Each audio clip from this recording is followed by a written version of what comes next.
Rusty Davies is very gay. I was, as they say across the pond, taking the piss. Yeah. So. Okay, fair enough. Well, I mean, I actually was curious because I was like, I wonder if he is gay. I've never actually looked it up because I just didn't give a shit. No. And I looked it up today. I was like, no. In fact, they have still. It's like, no. If I wanted to be, I would be though. How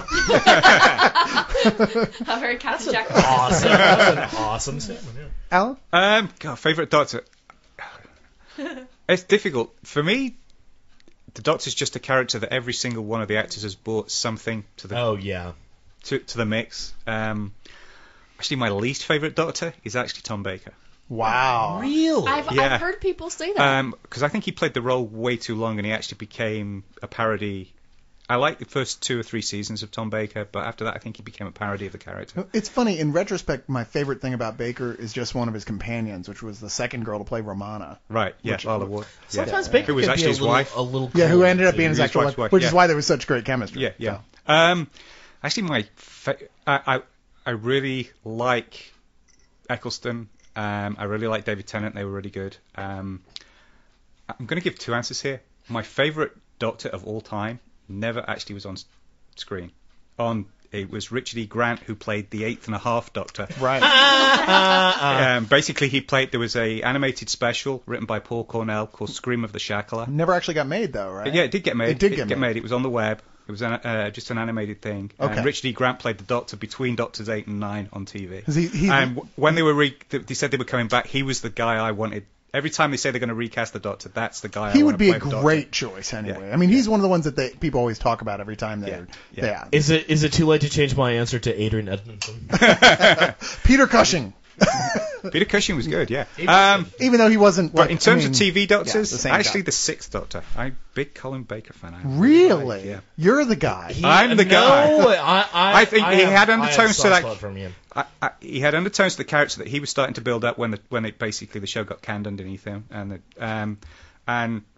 I met him last year. Really great guy, and really got into real deep conversations with him about where the show was going with the cancelled episodes. He had, and I think he was going ideas. in such a great direction when they pulled the plug on it that when you go back and watch it, I can see more of those undertones of what he was trying to do with the show. You know, he actually had another show after Doctor Who that was pretty much the exact same character. The Stranger. The Stranger, except they had to come out because the BBC was going, "What? You can't do that." Yeah, they were basically fan-made. There was the guys who actually went on to form Big Finish, the audio company. Yeah, exactly. Yeah. And apparently it's great. I just found out about this today, so I'm going to have to track it down because people were saying at the time this is actually better than Doctor Who has been in years. In the Doctor Who novel that I wrote and pitched was actually a 6th Doctor episode, and I actually had the Stranger walking through a few of the scenes in that too. So. Oh, that's really cool. Yeah, because I know they actually had to make a point of saying on the show after BBC pressure, this is not the Doctor. Yeah, but if only they had gone with the blue outfit. Yeah. Yeah, that would have been And nice. he's the only one who had a penguin for a companion, which was in the... I love it. All right, on. C.H. Garag says, do you think there will ever be or should be an American remake of Doctor Who? No. Or do you think the show is too ingrained in British culture to be taken out of it? No. Well, what's happening Why? right now Why is that there's going to be an American Torchwood, which I have absolutely no problem with at all. No, but that and in works. fact, I think is very sensible because a lot of Americans are really into the British Doctor Who. The main character of Torchwood is American anyway. Well, on top of that, Torchwood has a bunch of different and it fits within the premise of the show because there works. can be Torchwood bases all over the world. Yeah, that works. Well, even the British one has gotten blown up, so I think the idea is that like they're going to start the Welsh a new one, please. Oh yeah, Cardiff. the Welsh one. I'm sorry, the Cardiff one. Sorry, British, whatever. It's all the same. Ireland, Scotland, Wales. It's all British. Actually, the English one got blown up in Doctor Who too. So, so you know what? I think the best thing about that is that they're going to be able to cross over with the British Doctor Who, which is going to do nothing but create new fans. And I think it's a great idea to do it that way. But should there ever be just an American Doctor Who? No, that's a terrible idea. I am terribly skeptical of the American Torchwood. I will give it a shot. I have a rule. I give 6 episodes for something to get good, which I think is pretty darn generous. It's not a reboot, though, right? It takes place right after the last Torchwood episode. I'm fine with all of these ideas as long as we don't have an Irish Torchwood. That just spells whiskey-laden disaster. That's Leog. Yes, it is. Hi, and welcome to Torchwood. Run by leprechaun. So instead of the pterodactyl hanging up there, they'll have a leprechaun flying. with a banshee flying. Did somebody fire the giant space cannon again? Oh, God. Well, says to you. Let's get past. Let's just say that the Americans do not have a good track record. I mean, kind of going back to the Doctor Who question, barring Torchwood right now, because that's in the works. We'll see how it happens. Yeah. The Americans do not have a good track record with taking British programming and translating it into a quote-unquote American version. I mean, Faulty Towers. They did actually do an American version of Doctor Who in the 80s. The Office is pretty much the only thing that's really, I think, taken Sanford off, and isn't Son. Sanford and Son, all in the family, Three's a all in the family. Three's Company. I was horribly burned. I could go on for hours. Yeah, the thing is, let's take it to the sci-fi end of things. I was horribly burned when I saw the American pilot for Red Dwarf. Okay. Which was it is still one of my Red Dwarf. The real Red Dwarf is one of my favorite shows ever. We've actually got a worse track record with stuff from Europe because the French gave us a really great actor who had done incredible films, and we turned him into Gerard Depardieu and gave them back. Okay, I'm going to move to another question here. A Daedalus Ciaran, I don't know how to pronounce your name, and I apologize for that. Accepting that Russell T. Davies deserves all the praise he gets for resurrecting the series, and he most certainly does, because it was in limbo for a while, and he was fanatical about getting it done. So, more power to him. Do you think he was actually a good scripter? I think I've already answered this kind of, but personally I've often found his episodes to be among the weakest of the new series, being the most plot hole ridden and often overly sentimental. In other words, the last episode where the Doctor jumps out of a spaceship, falls through a glass roof, smashes onto a marble floor, doesn't die, and then dies very slowly from radiation, which has previously been written off as a way of killing him. And I completely agree. Here's where I'm going to say it. I don't like the last two episodes. I didn't like them at all. Oh, you didn't like End of Time? I did not like it at all. I think an awful lot more weak. could have happened in those episodes. They were, especially the first half, was very slow. And I thought the Doctor's death specifically was bad. I thought it felt like Russell T. Davies going at the last minute. I changed my mind. I don't want to quit. And it was too late at that point. And this is the only time, every time at least that I can remember, and I have not seen every one, but whenever the Doctor regenerates, it's been like, don't worry, things are going to be okay. I'm going to be back. I'll look different, but I'll be back. Don't worry.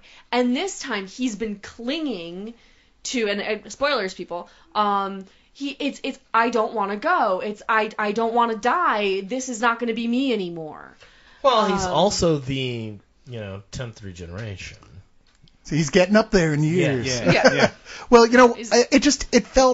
it didn't feel like something David Tennant's character Doctor would do. What I love, my favorite regeneration ever, is Eccleston into Tennant, because Eccleston is smiling when he changes. Exactly. He is happy because he knows what's going to happen. Exactly. He's like, this is just, it happens. We did a good thing here, and, it's what happens. Yes. The entire last 20 minutes of the Tennant ending is so fucking angst. We've already covered all this ground. We covered this at the end of the 4th season. Why are we going through this again? I thought there were some cute moments in the last 20 minutes, though. Just from a pure fanboy point of view. Indeed. His goodbyes I loved. It was basically like his love letter to Tennant.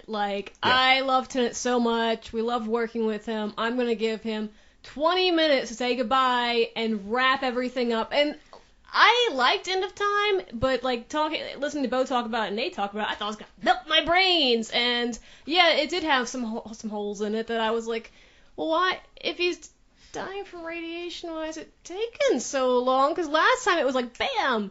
I didn't hate it for that, because I felt like, well, this is the goodbye that Russell T. Davies and Tennant are like, goodbye forever. And also, it's just like, okay, you're dying.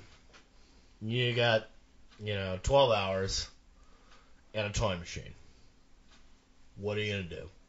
Yeah. Pretty much what he did. Yeah. So I had no problem. Yeah, I had no problem with the last 20 minutes. It was the hour and a half before that. It wasn't the fact was that... Was it a little sentimental? Was it very sentimental? Yes. Sure. Yeah. It went on for too long with the sentimental. But you've also got to put that in the basis of what that show has become in the UK. Yeah. Yeah. And remember, it was filmed and made primarily for the UK audience, and that show basically has gone back to being a national institution. I mean, it's become show that everybody in the country watches. I watched I think it was particularly the Tennant years. Music of the Spheres, I think, is the thing where they had the live concert with all the music, which is like, it sounds lame. It's on the newest set with like the one with all the things. It sounds lame. Oh, we're gonna watch the full hour and some minutes of like the orchestra playing all the music, but it's amazing. And they send out all the I gave them a copy to keep. So they bring out the Cybermen, walk out, and all the monsters in the series, and people are crying. They're like ecstatic. It's this sold out show, and you're like, it sounded to me like, I'm going, I wouldn't show up to see the Lost music get played live as much as I like on the show. I'm like, I don't want to sit and watch an orchestra play for a while. But after watching this, I was like, okay, I totally get this. This was moment. The announcement of Matt Smith's casting was a national event.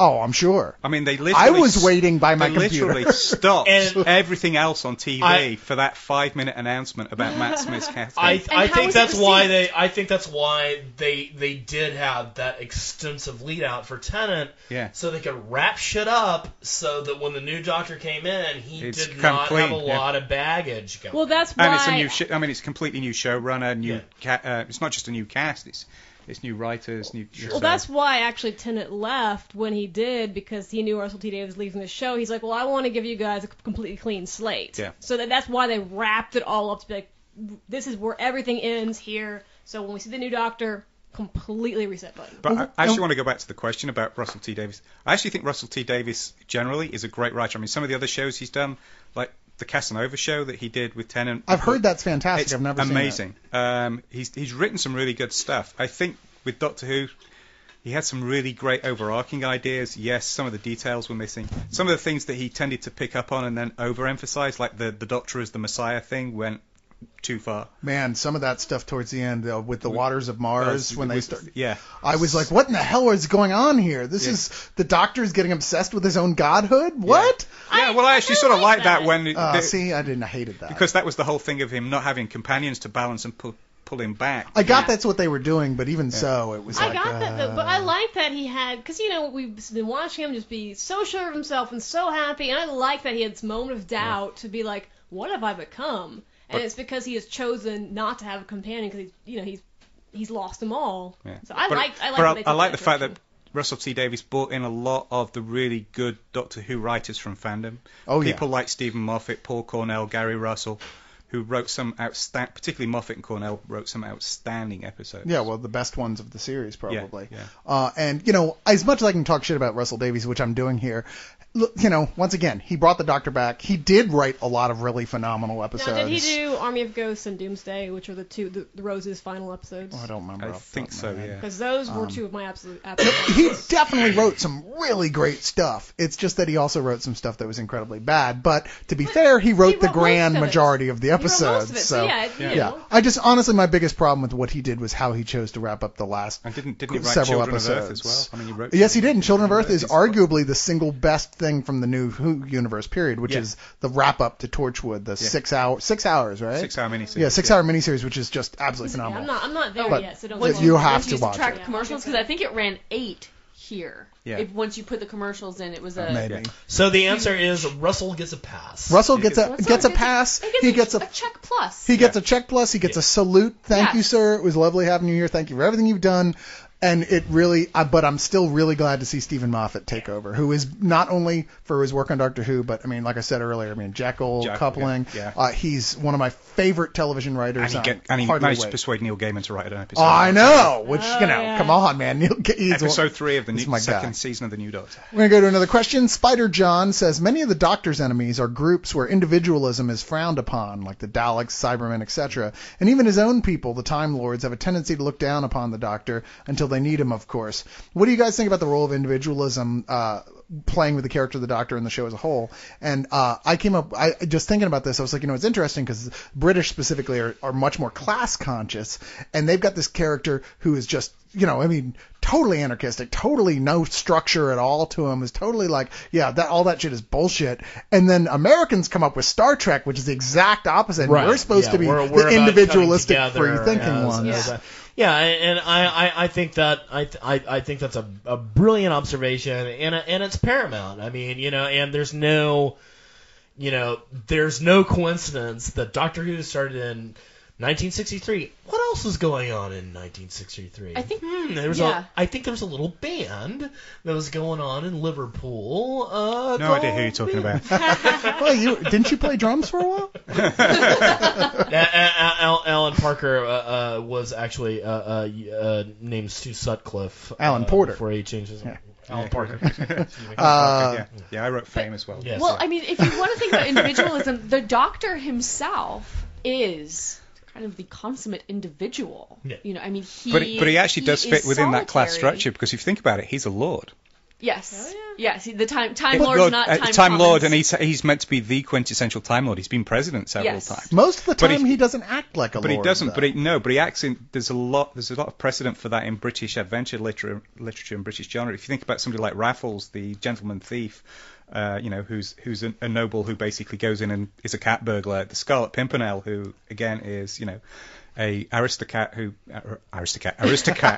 goes in and saves other nobles from the guillotine in France. And so, there's a whole precedent for the noble acting as an anarchist on the part of good while hiding behind. Would you the argue veneer then that of, it's his very nobility that allows him to do that? He has the freedom because he is beholden. Because he doesn't actually have to answer to anybody because he's already at the top of society. That and the whole to living be forever, fair, having a time machine thing. the Time Proles did try to start something, but it just never got off the ground. It could also be, California unions are. it also be that you're pointing out there's differences between the culture, but it could be kind of like longing for what we don't have, like America, kind of chaotic. Well, if we had Star Trek, it was much more structured, whereas British opposite. I think you've just actually nailed it. It Yes, really is. It's just that longer. wish fulfillment for the grass is always greener. We always wish for what you. I can't remember what have the it. famous We're psychologist. getting race wars, and the British are getting class wars. I can't remember what famous psychologist said it. I want to say Jung, but I don't know, who was saying that we tend to dream about the things that aren't in our life. Yes. Whether or not we actually want them, we dream about those things. Yeah. It's funny though, because when the Daleks first started, they were totally punk rock, but then they had a kid, and they were like, oh, we gotta settle down, and they got they were just totally intolerant after that. So.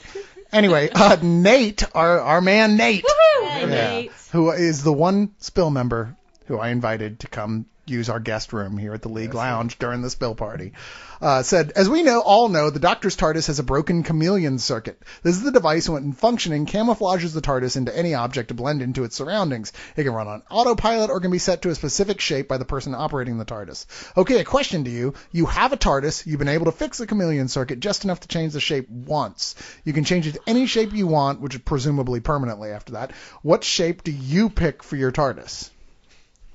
A 1963 police box. Isn't that the right answer? I mean, it's so iconic. It's hard to imagine it being anything else. Yeah. Even in the episodes where they have fixed it and it works for a little while, it's like, no, switch it back.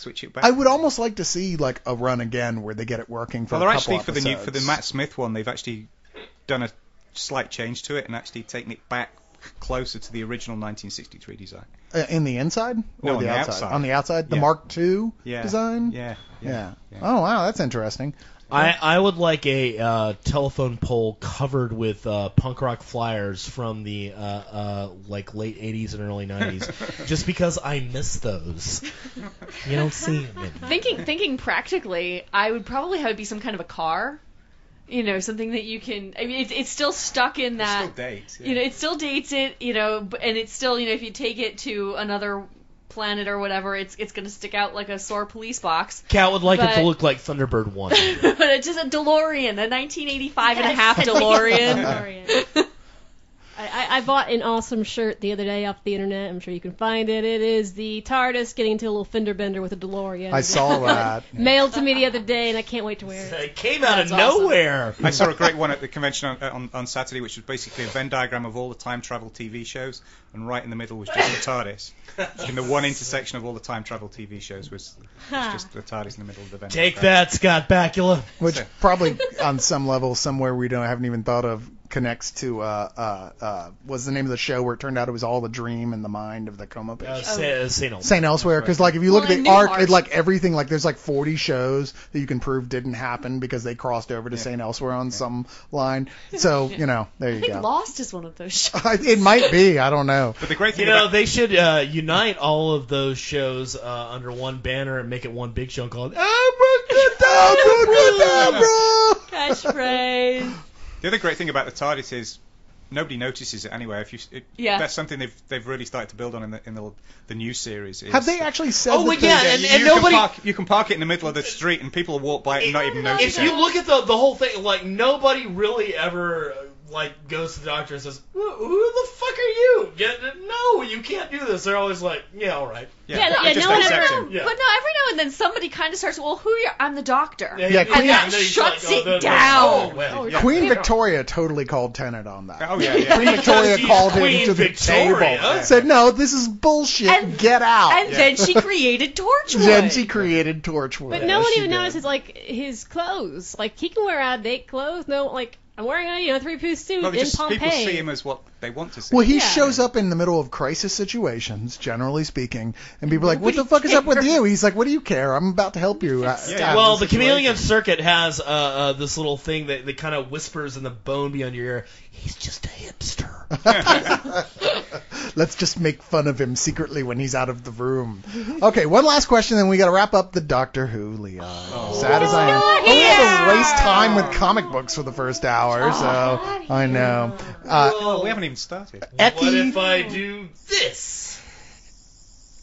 And hey, it looks like we got a whole other 40 minutes to talk about Doctor Who. I don't see!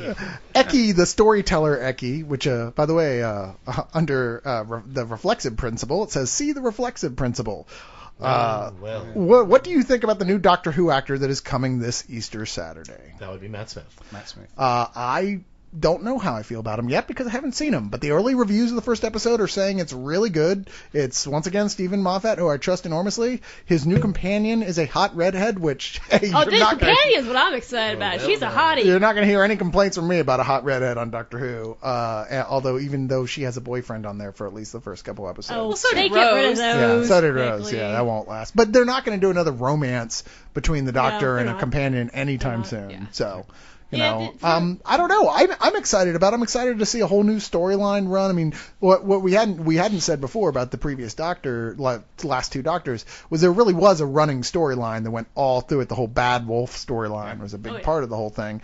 And I assume they're going to do something like that again. I'm really excited to see what Moffat's grand master plan starts to play out into. That's what I liked about it, that there was one thing that would repeat in all the episodes. Like you'd start off Bad Wolf in every single episode up till they get there. So even if they barely talk about it, you just see it in the background. It's something subliminal that you don't know until the final episode where you're like, oh, that's what that was. So I agree with you. I want to see what he does with that. And I assume that he probably won't do something just like that. Here's that thing. You got to keep an eye out for the thing. It's going to be something else going on.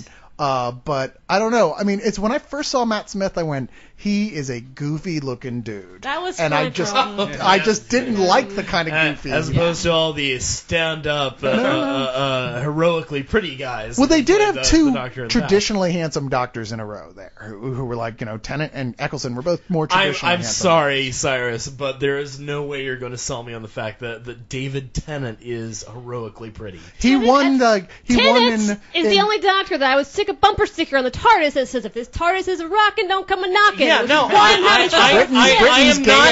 am not saying that he is sexy, but he is certainly not traditional George Clooney, Brad Pitt. Britain's number one gay and lesbian publication voted him the sexiest man in the world. Well, yeah, but those guys are gay. Universe. Yeah. Just saying. What, so gay guys have worse taste? They're pickier than anyone is. Come on. If you do not know where to look for the humor in that statement that I made, then I don't know how to help you. Oh, I'm sorry. I just usually just tune you out. Yes. Just kidding. Dude, you better turn the sonic screwdriver on. No, I totally see the appeal of Tennant, but certainly don't. Matt Smith, it certainly seems more, sexually appealing. I'm looking forward to him. Everything that I've seen. You're weird. You are weird. I know, but that's because you two are like on. He's pointing to myself and Kristen, by the way. Maybe your third Doctor, Katt.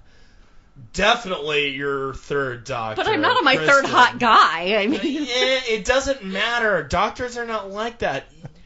Right? And I think it takes a while to get over. Yes. As you get through, it's 6 or 7 of them, it's like, okay, I understand, I really loved you, but, the time has come for a change. You're missing my point. My point wasn't that I'm not going to like Matt Smith. My point is he's so freaking goofy looking, I'm not going to be like, that doctor is hot. I'm going to be like, okay, he's cool, dude. You know what? The new Doctor. You have to accept him as the new Doctor. If you're a Doctor Who fan, that's part of it. I have documented, audible evidence in my brain of you saying, well, David Tennant's cute. I remember. But I love that brain-based evidence. I don't see it. I'm sorry. I don't think he's going to be that good. No, I was wanting to get to Tennant quickly because I'm like, Tennant's so hot. I want to get to Tennant. Now I fell in love with Eccleston. But I was never like Eccleston's a hottie. That's all I'm saying here. Okay. Tennant's a hottie, and so Matt Smith's so fucking weird looking that just visually it's gonna take. Yeah, I agree with the girls totally. There's something wrong with his head, dude. There's something weird looking about him in a very atypical sort of weird way. He's weird. But you fall in love with every... looking has been working out for whether that is the truth or not. It's been working out pretty well for the Doctors thus far. That's true. I like what I have seen. I'm very interested to see more. And you always... I will say the trailers got me really excited. The trailer got me pumped. Yeah. The 2 trailers that are out so far look really good. And I'm really excited. And I'm hearing good feedback from people who work on the show that I know. Yeah. That they're really happy with what Matt Smith's doing. Because I've been following that stuff pretty closely with the stories, and the staff is coming out saying this is going to be like the best Doctor ever. It's like, okay, well, you know what? You always fall in love with every new Doctor anyway, all over again. And, they've shown unquestionably we're going to see the Blank Aliens, the Weeping Angels come back, which is enough for me to sign on right now. How much do I need to pay a month? It doesn't matter. I'll sign it. Now, that's my question, too. Well, when does America get to see the new Doctor? April 17th if you have BBC. BBC America. Yeah, and I'm sure there'll be any number of places to get it online. Yes, and of course you shouldn't do that because it wouldn't be illegal.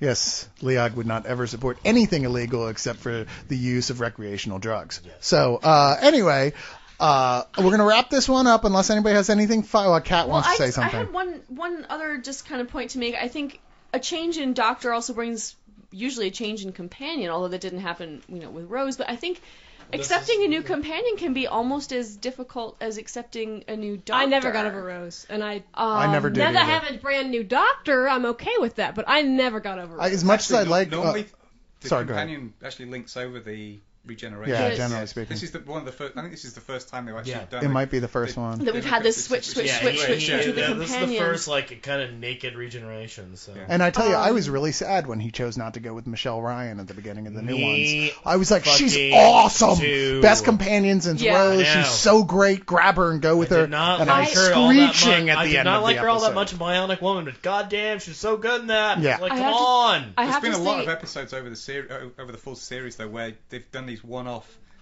things where somebody's been in the TARDIS for one episode and you think, I hope they're going to stay as a companion, and they don't. Yeah. Like when they did H.G. Wells, I thought that would have been awesome. How cool would that have been? The Sixth Doctor and H.G. Wells, and they did it for one episode. Yeah, they one could story still was do it. gone. They could still do it. I have to say, awesome. I think one of my favorite companions, Rose, it's hard to hold a candle to Rose. I cried my eyes out when she left, and I watched it like 3 times back to back. But when she gets her when one version of Rose gets her happy ending, it's kind of satisfying. She went to an Asian massage parlor? I hated Donna at first. I absolutely hated her. Donna was great. But by the end... Yeah, but you already liked Catherine Tate. No, I hated Catherine Tate. Oh, did you? Okay, all right. By 3 episodes in, I really loved her as a character. By the end, I think she was one of the most tragic characters she's ever. Definitely totally tragic. I mean, affirmative. The character change that she experiences, she totally redeems herself. And then it's so sad. I could not stand her, couldn't stand her at all, hated the way she talked, hated her expressions. By the end, I was like, I still don't like you, but I feel really I respect bad you. for you. I feel bad for you, but I still don't like you. Just one more thing before we wrap it up, and that is thank you so much, Alan, for being on here. Oh yeah, Yes, Absolutely. Thank So you. wonderful. and bringing your Fastest awesome, So your much awesome And the Dalek. Do you have Kenny? And I am going to kill you and steal your toys. That really is awesome, and I mean, one of the most iconic villains ever in science fiction, and you won't understand unless you have to watch it. sit down and watch Doctor Who. Please watch Doctor Who. It's not a Dalek, it's a Dalek. Dalek. Yeah, well, I'm going to exterminate that thought. Anyway, I'll end by saying Steven Spielberg said the world would be a poorer place without Doctor Who. And he's absolutely right. Who knows more about fantasy than that guy? And he's one of the greatest fantasies of all time. And with that, I guess all there's left to say is long live the League!